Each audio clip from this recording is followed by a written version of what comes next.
Hello guys, welcome back to my new blog. আমি রাজীব। তোমরা সবাই কেমন আছো? আশা করছি সবাই ভালো আছো। তো আজকে সকালটা শুরু হচ্ছে আমার মাঠ থেকে। তো দেখতে পাচ্ছ আজকে শশা জমি থেকে শুরু হচ্ছে। তো আগের ব্লগে তোমাদেরকে দেখিয়েছিলাম যে আমি শশা তখন তুলছিলাম, শশা বেরোচ্ছিলো। তো আজকে চলে এলাম শশা জমিতে, তারপর শশা টশা তুলে আড়তে দিয়ে তারপর চলে এলাম আবার মাঠে। তো মাঠে আজকে একটু কাজ আছে। তো দেখতে পাচ্ছ যে পাতাগুলো এইভাবে কাটতে হবে এখন।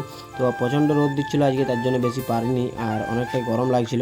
তো তারপরে এই যে ছায়াটায় একটু দাঁড়ালাম, তারপর চলে গেলাম বাড়ি যেয়ে চান টান করে খাওয়া দাওয়া করে তারপর সন্ধ্যেবেলায় চলে এলাম জিমে।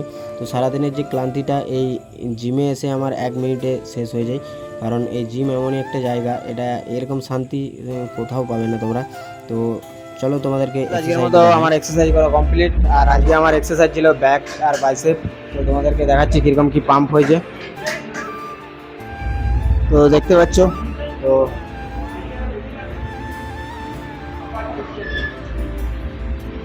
তো মোটামুটি কেমন পাম্প হয়েছে একটু কমেন্টে জানাবে।